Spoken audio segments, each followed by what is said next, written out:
সেটা কিভাবে করছি, আমি কিভাবে করি সেটা আপনাদের সাথে শেয়ার করছি। জানি শিম বাটা সবাই হয়তো বাড়িতে নিজের মতো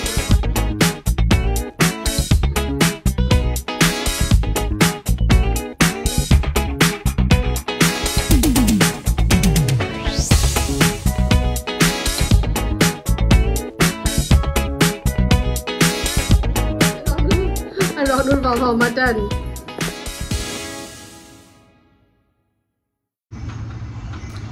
গুড মর্নিং, সকালবেলা উঠে চা খেলাম, চা খেয়ে মিস্টার দেব গেল এখন রনকে নিয়ে বাজার করতে। এবার হচ্ছে গিয়ে আগের দিন দেখলেন বললাম যে শিমটা বলেছিলাম একটু চিংড়ি মাছ দিয়ে বাটা করব, তো হয়তো একটু চিংড়ি মাছ নেবে। যদি আমি বলেছি ছোটো যদি চিংড়ি মাছ পাও তবেই নেবে, বড় চিংড়ি মাছ নিতে না, কারণ বড় চিংড়ি মাছগুলো না দিয়ে লাভ নেই, কারণ বাটা করবো তো দামও বেশি দিয়ে কি দরকার সেই দাম বেশি দিয়ে বড় বড় চিংড়িগুলোকে বেটে, তার চেয়ে বলেছি ছোটো। এবার মনে হয় চলে এসছে। আর ব্রেকফাস্টে আজকে ব্রেড আর চাই খেয়ে নেবো, একবার চা খেয়েছি আবার একবার চা খেয়ে নেবো। তো ঘরের মোটামুটি ঘর বিছানা পরিষ্কার করা আর ঝাড় দেওয়া হয়ে গেছে, ঘরটা শুধু একটু মুছবো, সেটা একটু পরে বেলায় করব, আগে ব্রেকফাস্টটা করে নিই তারপর। তো দেখি আসুক বাজার থেকে, যদি এবার অনেক মানে চিংড়ি মাছ ছাড়ানোতে না একটু লাইন থাকে, মানে মাছের ছাড়ানো যদি অনেক থাকে তাহলে হয়তো আনবে না, দেখা যাক কী হবে, সেটা আসুক আগে তাহলেই বুঝতে পারবো। আর রান্নাবান্না এমনিতে তো কালকে যে মাছের ঝোল করেছিলাম সে তো রয়েইছে, হ্যাঁ, তো সেটাই না হয় হয়ে যাবে। এসে গেছে রনু বাবা, বাবা বাইরের দিকে জানলাটা খুলিনি, বাইরের দিকে জানলাটা খুলিনি, ভীষণ ধুলো রান্নাঘরে। আর বললাম না যে চিংড়ি মাছ যদি ছাড়াতে বেশি সময় টময় লাগে বা কিছু, তাহলে হয়তো মিস্টারতে বানবে না। বললো যে এক জায়গাতে ছোটো চিংড়ি ছিল কিন্তু উনি ছাড়িয়ে দেবেন না, আর ছাড়াতে গেলে অনেক সময় লাগে দুধ, তাই জন্য আমি নিয়ে চলে এসেছি। কারণ খুব ভালো করেছো। তো কি বলে শিম অনেকটাই আছে, তো শিমটা কিছুটা রেখে দিচ্ছি, শিম দিয়ে আবার শিম দিয়ে মূলো দিয়ে ডাল খেলে খুব ভালো লাগে, তো একটুখানি সরিয়ে রাখলাম। আর বাদ বাকি এই যে নিয়ে নিয়েছি, সেটা এবার কীভাবে করছি, আমি কিভাবে করি সেটা আপনাদের সাথে শেয়ার করছি। জানি শিম বাটা সবাই হয়তো বাড়িতে নিজের মতো করে করেন, তাও যদি কেউ না করে থাকেন তাহলে এরকম করে দেখবেন। দেখাচ্ছি।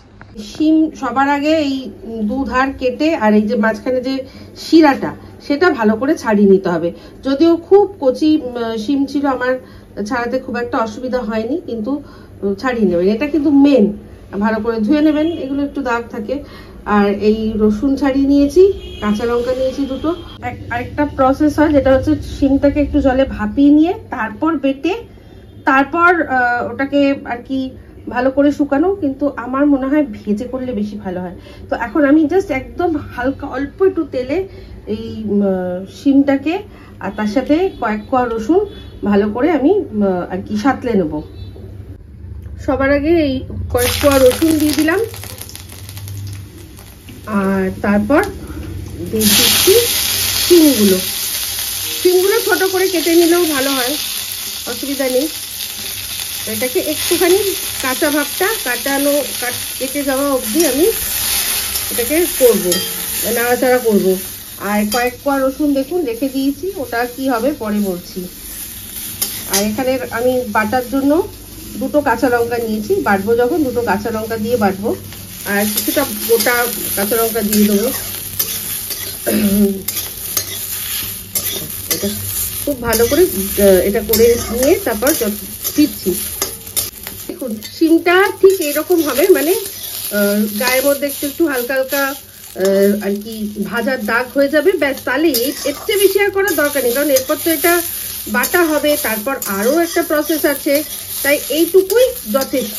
মোটামুটি 2-3 মিনিট হাই ফ্লেমে একটু নাড়াচাড়া করলেই দেখবেন একটু দাগ হয়ে গেছে, বুঝবেন হয়ে গেছে। তো এবার আমি গ্যাসটা বন্ধ করে দেবো, আর এটাকে একটু ঠান্ডা করে নিয়ে তারপর বেটে নেব। এটা ঠান্ডা হয়ে গেছে, এর মধ্যে কাঁচা লঙ্কাও দিয়ে দিয়েছি। এবার এটা বাটবো, যতটা সম্ভব এটাতে জল যাতে না দেওয়া হয় সেটারই চেষ্টা করবেন। যদি দরকার পড়ে এই শিমগুলোকে একটু ছোট করে কেটে দেবেন, তাহলে ভালো করে মিক্সিতে আর কি ব্লেন্ড হবে। তো আমি বড় জারটা নিয়েছি আর তার মধ্যেই করব। কেটে নিয়েছি, দেখুন এরকম হয়েছে। আমি মানে একটু প্রথমে একটা ছিটে ফোটা মানে এক টেবিল চামচ মতো জল দিয়েছিলাম, আর লাগেনি জল। এই যে এই দিয়ে ভালো করে সুন্দর করে হয়ে গেছে। যদি মানে আরেকটু যদি বেশি পরিমাণে হতো তাহলে হয়তো জল না দিলেও চলতো, কিন্তু আমি জাস্ট 1 টেবিল চামচ দিয়েছি। হ্যাঁ, আপনারা চেষ্টা করবেন জল যতটা কম দেওয়া যায়, ঠিক আছে? তো এইবার নেক্সট প্রসেস, কড়াইতে আবার অল্প একটু তেল আমি গরম করতে দিয়েছি। আর এই যে বললাম যে আরো একটু রসুন রয়েছে, সেটা কি হবে, সেটাকে কুচি করে নিয়েছি।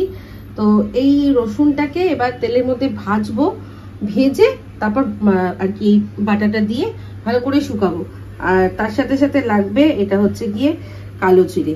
কালো জিরে ফোড়ন দেবো, কালো জিরে ফোড়ন দিয়ে তারপর রসুনটা ভেজে দিয়ে দেবো। আর 2টো কাঁচা লঙ্কা আমি রেখেছি গোটা, বাই চান্স যদি লাগে একটুখানি ঝাল, তাই জন্য যাতে করে গোটা গোটা দিয়ে দিলাম, যতটা লাগবে ততটা যাতে মেখে খাওয়া যায়।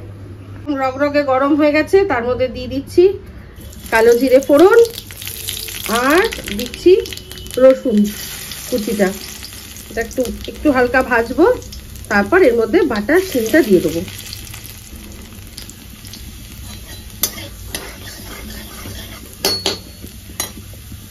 একদম লাল করে ভেজে নিয়েছি, এইবার দিয়ে দিচ্ছি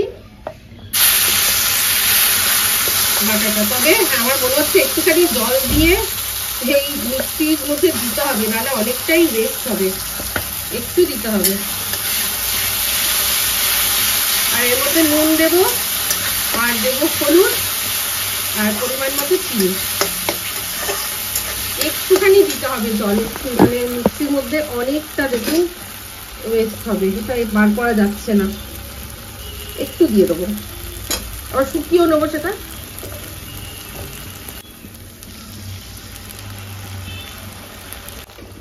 এই যে দিয়ে দিলাম, এবার এর মধ্যে দিয়ে দিচ্ছি হচ্ছে গিয়ে হলুদ, আর নুন দেব, চিনি দেব।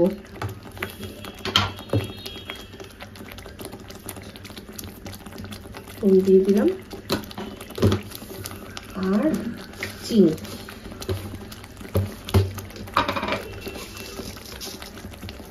সামান্য পরিমাণে চিনি দিয়ে এবার এটাকে খুব ভালো করে নেড়ে ছেড়ে খুব ভালো করে এটাকে শুকাতে হবে। কালার পুরো চেঞ্জ হয়ে যাবে যখন ফাইনাল হবে। এটা এবার অনেকক্ষণ ধরে এই প্রসেসটা করতে হবে, সমানে নেড়ে নেড়ে এটাকে জল যেটুকু আছে সেটুকুকে পুরো শুকিয়ে নিতে হবে। তো এটা মোটামুটি একটা এই পর্যায় থেকে একটু এগোলে তারপর আবার আসছে। দেখুন অনেকটা কমে এসছে, এটা আরো কমা বাকি রয়েছে কিন্তু। তো এই সময়ই দিয়ে দিলাম কাঁচা লঙ্কা দুটো। এটা আরো অনেক কমতে হবে, আরো কমে একদম অনেকটা মানে হাফ হয়ে যাবে। আর কালারও দেখবেন চেঞ্জ হয়ে যাবে, তখন বুঝবেন যে হয়ে গেছে। আর যে তেলটুকু দিয়েছিলেন সেই তেলটুকুও আলাদা হয়ে যাবে, তখন বোঝা যাবে যে হয়ে গেছে। তাই এটা একটু সিম্পল জিনিস, কিন্তু একটু ধৈর্যের কাজ। এটা ধৈর্য ধরে এটাকে এখন নাড়াচাড়া করে করতে হবে বাকি কাজটুকু। ক্রমাগত এটাকে নাড়াচাড়া দিতে থেকেছি। দেখুন এবার দেখে বোঝা যাচ্ছে কালার চেঞ্জ হয়ে গেছে, তেল বেরিয়ে এসছে আর একদম শুকিয়ে গেছে। তো ইন শর্ট হচ্ছে গিয়ে আমাদের শিম বাটা একদম রেডি হয়ে গেছে। এই ব্যাস, এই দিয়ে এক থালা ভাত খাওয়া হয়ে যাবে। খুব টেস্টি হয়, অবশ্যই এরকম ভাবে করে দেখবেন। পুরো প্রসেসটাই দেখালাম, দেখুন পুরো তেল বেরিয়ে এসছে, মানে এটা হয়ে গেছে। হালকা হালকা কালারও এটার মধ্যে ঘটছে, আর কালারটা পুরো যে কালারটা ছিল সেখান থেকে একদম চেঞ্জ হয়ে দেখুন হয়ে গেছে। সেটা এবার নামিয়ে নেবো আর গরম ভাতের সাথে পরে পরিবেশন করব। কেমন লাগলো অবশ্যই জানাবেন। Good evening. আজকে দুপুরবেলা ওই শিম বাটা দিয়ে অনেকটা ভাত খাওয়া হয়ে গেছে। আর শিম বাটা আর ওই যে কালকে যে মাছের ঝোলটা করা হয়েছিল সেটা। তো আজকে অনেকটা ভাত খেয়েছি, খেয়ে তারপর একটু টিভি দেখতে দেখতে আর কখন ঘুমিয়ে পড়েছে। ঘুম থেকে উঠে দেখি না খুব মানে ইয়ে হচ্ছে, আইডাই করছে। অ্যাকচুয়ালি খাওয়ার পরিমাণটা আমি কমিয়ে দিচ্ছি। তো এখন আগে মানে এই যে ভাতটা এখন খেয়েছি সেটা আগে অহরহই খেলে কোনো চাপ ছিল না, কিন্তু এখন ভাতের পরিমাণটা আমি অনেকটা কমিয়ে দিয়েছি। তো অনেকদিন পর ওরকম খেয়েছি না, পরপর দুদিন, কালকে রাত্রে আজকে দুপুরবেলা আমার এত মানে প্রবলেম হচ্ছিল। তো যাই হোক, একটা গোটা পাতা হজমোলা। হজমোলা আমি সাধারণত খাই না, আমার অতটা ভালো লাগে না, একটা সময় ভালো লাগতো, তারপর ছেড়েছি, তখন মানে পরে কমিয়ে দিয়েছিলাম, আর খেতাম না। তো খুব মাঝে মাঝে ওকেশনালি কোনো সময় হয়তো খেতাম। তো হাজমোলার একটা গোটা প্যাকেট আমার ব্যাগের মধ্যে ছিল। বলছি কোন দিন প্রিয়াঙ্কার মেয়ের জন্মদিনে গেছিলাম, ওদের একটা এক্লেয়ার্স আর হজমোলা ছিল সবশেষে মুখ শুদ্ধি হিসাবে, তো ওটা আমার ওই ব্যাগের মধ্যেই ছিল। আজকে আমার মনে পড়লো যে দেখি তো, বলে দেখলাম যে হ্যাঁ আছে।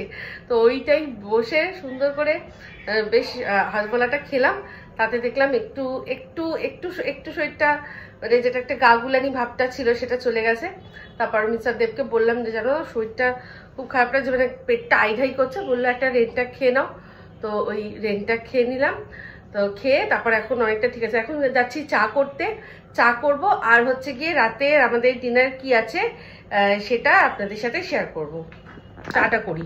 তো এই যে চা রেডি। হয়তো ভাবছেন যে দুটো কালার আলাদা কেন, এটার মধ্যে এটা মানে আদা দিয়ে চা, যার মধ্যে চিনি আছে, আর এটার মধ্যে মধু আছে, তাই জন্য কালারটা একটু অন্যরকম। মধু আছে আর একটু লেবু আছে, আমার চাটা আজকে মধু লেবু দিয়ে করেছি।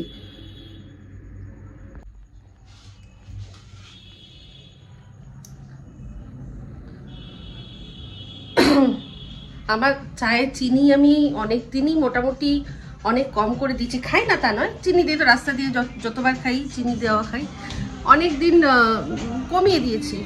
তো সেই জন্য আজকে কেন লেবুটা সামনে ছিল, তাই জন্য একটু এর মধ্যে হাজমোলা ফেলে দারুণ হতো। চাটা দারুণ খেলাম, চা খেয়ে চলে আসলাম। এই যে এখন রাতে হচ্ছে গিয়ে একটাই জিনিস হবে, সেটা হচ্ছে গিয়ে চিকেন পকোড়া। রনু আজকে আবার চিকেন পকোড়া খাই, ওর বাবা চিকেন নিয়ে এসছে। তো ভাত আর খাবে না, যদি খায় ভাত আছে, অসুবিধা নেই, ভাত খাইয়ে দেবো। এখন ওই চিকেন পকোড়া তো ওর তো 1 পিস 2 পিসে হয় না, ও বেশ অনেকটা নিয়েই বসে, আর ওটা খেয়ে নিলে না ও আর ডিনার, ওটাই মানে চিকেনটাই ওর ডিনার হয়ে যায়, তারপর আর ও ভাত খেতে চায় না। তাই জন্য আর কোনো ব্যবস্থা ভাতের মানে আলাদা করে করছি না। আর আমার আজকে তো বললাম আজকে রাত্রে আমি ডিনার স্কিপ করব, কারণ একটা কথা মানে অনেক ছোটবেলা থেকেই শুনেছি, সবাই বলেছে যে মানুষ খেয়ে মরে, না খেয়ে মরে না। তো একটা দিন না খেলে কোনো চাপ হবে না, কিন্তু আমার পেটের যা অবস্থা হয়েছিল এখন অনেকটা ভালো, কিন্তু তাও আমি আনইজি ফিল করছি। আর আরেকটা অদ্ভুত জিনিস হয়েছে, যেটা আমি পরে আপনাদের সাথে শেয়ার করব। আমি যেটা টাপুর ফোন করেছিল, টাপুর একটা কথা বললো শুনে মানে আমি জাস্ট অবাক যে এরকমও হয়। তো অবশ্যই সেটা শেয়ার করবো আপনাদের সাথে। এখন দেখাই হ্যাঁ যে এই পকোড়া কি করেছি, কিরকম ভাবে করেছি। যারা নতুন, যারা আগে দেখেনি তাদেরকে একটু দেখাই যে আমি কিরকম ভাবে পকোড়াটা করি। সবার আগে চিকেনটাকে আমি নুন, গোলমরিচ আর অল্প চিনি দিয়ে মেখে রেখেছিলাম, ঠিক আছে। আচ্ছা, এখানে এবার যে বাইন্ডিং গুলো সেগুলো আমি আগেই দিয়ে নিয়েছি দেখানোর সুবিধার জন্য। এটা কর্নফ্লাওয়ার, এটা ওই মোটামুটি 1 টেবিল চামচের থেকে একটু বেশি ছিল, 1 টেবিল চামচ হলে মোটামুটি হয়ে যেত, একটু বেশি ছিল কারণ মানে ওটা শেষ হয়ে যাবে, তাই ওইটুকু আর রাখলাম না, দিয়ে দিলাম। এটা এই 1 টেবিল চামচের মতো হচ্ছে গিয়ে বেসন, আর এটা 1 টেবিল চামচ মতো ময়দা, এই 3টে দিয়ে মাখবো। কিন্তু আরেকটা মশলা বানিয়েছি সেটা দেব, সেটা দিয়ে একসাথে সব মাখবো, ঠিক আছে। তো এই যে এই একটা মশলা বানিয়েছি, যার মধ্যে আছে আদা, রসুন, কাঁচা লঙ্কা, ধনেপাতা, আর এর মধ্যেই আমি একটু দিয়ে নিয়েছি হচ্ছে গিয়ে সয়া সস। এই হতে চাইছিল না একদম অল্প পরিমাণ, তো তাই জন্য সয়া সসটা এর মধ্যেই দিয়ে দিয়েছি। আচ্ছা, এটার মধ্যে একটা কথা বলি, যদি কেউ মনে করেন আজকাল খুব চলছে, সেটা হচ্ছে গন্ধরাজ লেবুর ফ্লেভারে গন্ধরাজ চিকেন পকোড়া বা ফ্রাই, সেক্ষেত্রে এইটা মাখার সময় একটু গন্ধরাজ লেবুর রস দিয়ে দেবেন, একটু গন্ধরাজ লেবুর যে গায়ে খোসার যে জেস্ট একটু পুড়িয়ে দিয়ে দেবেন, আর গন্ধরাজ লেবুর পাতাও অল্প একটু, কুচি পাতাগুলো একটু বেশি পরিমাণ না, অল্প পরিমাণে একটু কুচিয়ে দিয়ে দেবেন, দেখবেন একটা গন্ধরাজ লেবুর সুন্দর ফ্লেভার এসছে, ঠিক আছে। এটা দিচ্ছি। এবার এর মধ্যে আরেকটা জিনিস দেবো, সেটা হচ্ছে ডিমটা অনেক বড়, আমার চিকেন পকোড়া মানে অনেকটাই পরিমাণে কম, কিন্তু এইরকমই বড় বড় ডিম নিয়ে এসছে মিস্টার দেব। তো ডিম দিয়ে খুব ভালো করে এটা মাখিয়ে, এই সব কিছু ভালো করে মাখিয়ে কিছুক্ষণ রাখবো। রেখেই একদম পটাপট ভেজে রনুকে দিয়ে দেবো, কারণ রনু হয়তো এটা খেয়েই তারপর ঘুমিয়ে পড়বে। আর মিস্টার দেব মনে হয় খাবে না, তো মিস্টার দেব যখন খাবে তখন ওনাকে একদম গরম গরম ভেজে দেবো। তো খুব ভালো করে এটা মেখে নিতে হবে।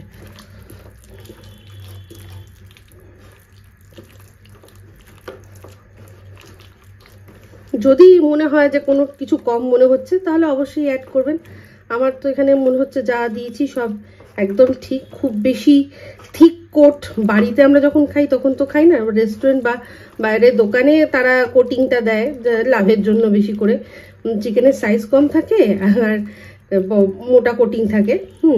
অনেক জায়গায়, সব জায়গায় কিন্তু নয়, সব জায়গায় অনেক জায়গায় আবার সত্যিই খুব ভালো চিকেন পকোড়া করে। তো যাই হোক, আমার ছেলে আমার হাতের চিকেন পকোড়া সবচেয়ে ভালো খায়, তো ওটাই করে দিচ্ছি। তো ব্যাস, এটা বেশিক্ষণ আর নয়, 5 থেকে 7 মিনিট রেখে আমি কড়াইতে তেল গরম করে একদম ভেজে নেব। ঠিক আছে? আমার মনে হলো যে একটু বেসনটা কম হয়েছে, মানে পুরো এতে মনে হচ্ছে একটু কম হচ্ছে, তাই আমি শুধু একটু বেসন অ্যাড করলাম। ও আরেকটা কথা বলি, এর মধ্যে কিন্তু আপনারা চাইলে সামান্য পরিমাণে এমএসজি মানে আজিনামোটো যেটা আছে সেটা ব্যবহার করতে পারেন। আমি মাঝে মাঝে করি, মাঝে মাঝে করি না, কারণ অনেক দিন অন্তর যখন খাওয়া হয় তখন হয়তো একটু দিই, খুব ফ্রিকুয়েন্টলি খেলে আমি দিই না। এটা সম্পূর্ণ আপনাদের ওপর, রোজ রোজ ওটা খাওয়া উচিত না। আর খুব অনেক দিন গ্যাপ দিয়ে অল্প একটু দিলে কিন্তু অতটাও ক্ষতি করে না, যা আমি শুনেছি। যেরকম একটা হাইপ উঠেছিল যে বিশাল ক্ষতি হেনা তেনা, সেরকম আমি এখন যা শুনছি, নতুন আবার যা বলছে মানুষ, তাতে জানছি। পুরোটাই আমার ওই ইন্টারনেট ঘেটে জানা।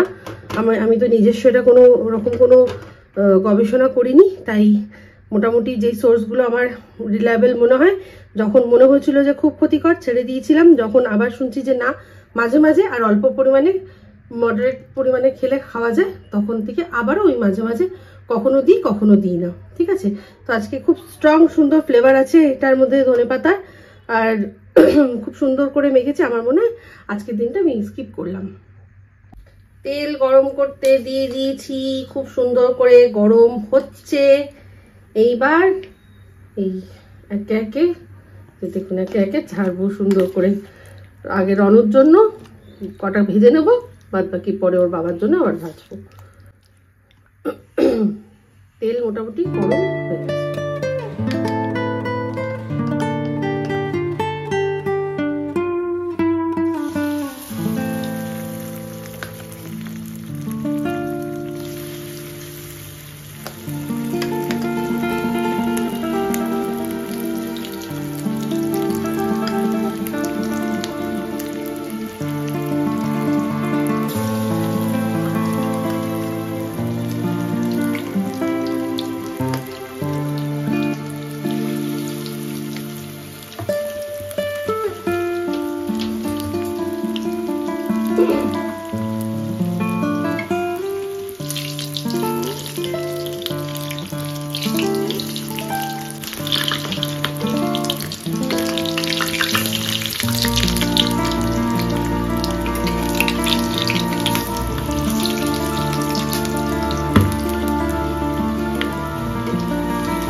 একদম 2 পিঠ খুব ভালো করে ভেজে নেব, হয়ে যাবে।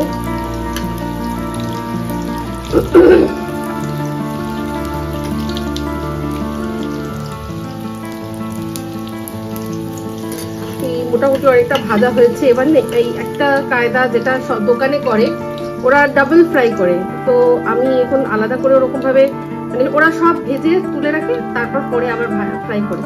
তো আমি ওই জিনিসটাই ওরকম ভাবে না করে একটুখানি তেলের থেকে সরাচ্ছি।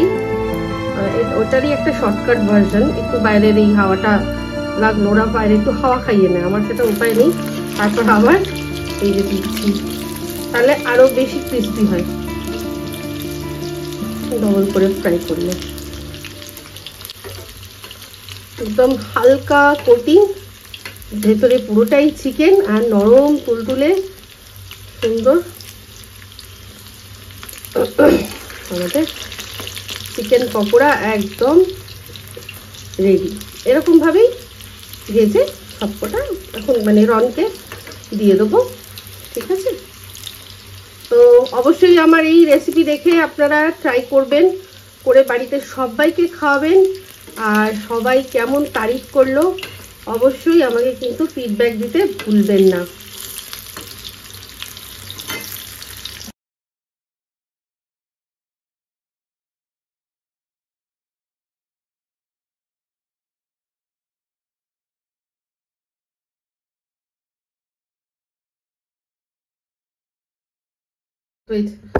ঝুড়ি চাপা দিয়ে সব রেখে দিলাম, এবার চলছি পকোড়া নিয়ে। দেখি রনুবাবু কি বলে।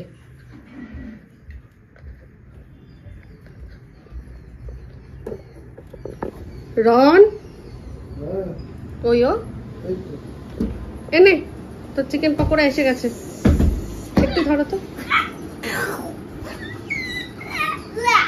দেখো কি দেখছে, মাংস রান্না দেখছে রনু, আর রনুর বাবা মাটন।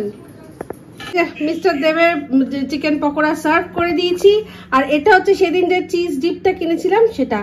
আর এই হচ্ছে আমার আজকে ইয়ে, যদিও মিস্টার দেবের সাথে আমি একটু একটা দুটো পকোড়া টেস্ট করবো এই চিজ ডিপটার জন্য। আর এই পেঁপেটা নষ্ট হয়ে যাবে তাই জন্য খেয়ে নিচ্ছি। আমার এখন রাত্রি, বেশ ভালোই রাত্রি, রনু ঘুমিয়ে পড়েছে। তো আমার মনে পড়লো যে ব্লগটা এন্ড করতে হবে, তো তাই জন্য আসলাম। তো যেটা বলছিলাম যে একটা অদ্ভুত ব্যাপার, আজকে অদ্ভুতভাবে সকাল থেকে আমার মানে ঘাড়ে এমন খটকা লেগেছে, আমি ঘাড় এদিক ওদিক করতে পারছি না। এখনো অবধি আমি ঘাড়টা এদিক ওদিক করতে পারছিলাম না। এখন একটু বেটার হয়েছে, একটু ওই সাথে বলেছিল একটু এক্সারসাইজ করো, ওই একটু এক্সারসাইজ করে বেটার হয়েছে। তো টাপুর ফোন করেছিল, টাপুরও সেম বলছে যে ওরও নাকি ওই রকমভাবেই ঘাড়ে খটকা লেগেছে, ও মানে ঘাড় নাড়াতে পারছে না। তো ওর বাবা ওকেও বললো যে এক্সারসাইজ কর। মায়েরও এরকম হয়েছে। তো শুনে তো আমরা চমকে গেছি যে একই দিনে একইভাবে এরকমভাবে ওরও ওরকম ঘাড়ে খটকা লেগেছে, আমারও ঘাড়ে খটকা লেগেছে, মানে এরকম সাধারণত হয় না। তো একটু যেন মিস্টিরিয়াস টাইপের লাগলো। তো যাই হোক, ওকেও বললো এক্সারসাইজ করতেও করেছে। তো সেই আর ওইটার জন্য না এত পেন হচ্ছিল যে আমার কিছু ভাল লাগছিল না। তো যাই হোক, আজকে সেই জন্য আর বিশেষ কিছু মানে একটু বেরোনোর কথা ছিল, সেটুকুও বেরোতে পারিনি। আর এই তো দেখলেন কি খাওয়া দাওয়া হলো। তো যাই হোক, আরেকটা কথা, এই যে ইয়েটা কিনেছিলাম, ড্রেসটা কিনেছিলাম, এই কথায় বলে না যে এই যে লোকে বলে যে কি ব্র্যান্ড। অ্যাকচুয়ালি ব্র্যান্ডের একটা ব্যাপার আছে, দাম একটু বেশি নেয় ঠিকই, ব্র্যান্ড যদি নাও হয় তো একটু দাম বেশি দিয়ে জিনিস কিনলে না ভালো হয়। এটা দুবার বাসেই এটার কালারটা অর্ধেক চলে গেছে, এত লাইট ছিল না, কালারটা ডিপ ছিল। হ্যাঁ, কালারটা একদম চলে গেছে। যদিও আমি তো অ্যাকচুয়ালি এইটার দাম এতটাই কম, মানে একটা নাইটির সমান কি তার চেয়েও কম। তো আমি তো ঘরে পরার জন্যই কিনেছিলাম, যে নাইটি সাবস্টিটিউট সেইভাবেই কিনেছিলাম কম দাম দিয়ে। তো যাই হোক, চলুক পরে নেবো, পরে নিয়ে এই যা দাম নিয়েছে 6 মাস যদি পরে ন্যাপা করতে পারি তাহলেও ঠিক আছে। তবে হ্যাঁ, এর থেকেই বুঝি যে দাম দিয়ে জিনিস কিনলে দাম যে নেয় এমনি নেয় না, কারণ থাকে, তার কোয়ালিটি থাকে। তো যাই হোক, সব ক্ষেত্রেই আবার ব্যতিক্রমও আছে আবার, তাই না? এটাই তো। যাই হোক, এই হচ্ছে ব্যাপার। আজকের মতো ব্লগটা এখানেই এন্ড করছি। কালকে আসছি, কালকে আশা করি একটা ভালো ব্লগ আমি আপনাদের সামনে প্রেজেন্ট করতে পারবো। এবার সেটা কেন বললাম, সেটা ক্রমশ প্রকাশ্য, একটু রাজ থাক, ঠিক আছে? তো যাই হোক, আমি জানি অনেকেই আবার যারা অনেকদিন থেকে আমার ভিডিও দেখেন তারা একটু আজ করতে পারবেন বা কিছু। তো দেখা যাক তাদের গেস্টটা মেলে কিনা। তো আজকের এই ব্লগটা এখানেই এন্ড করছি। যদি ভালো লাগে তাহলে অবশ্যই লাইক, শেয়ার, কমেন্ট করতে ভুলবেন না। যারা চ্যানেলটা সাবস্ক্রাইব করেননি তারা সাবস্ক্রাইব করে নেবেন। সবাই ভালো থাকবেন, সুস্থ থাকবেন। আবার আসছি খুব শীঘ্রই এক নতুন ব্লগ নিয়ে। তো চলতে হ্যাঁ ফ্রেন্ডস, দুআ में याद रखना।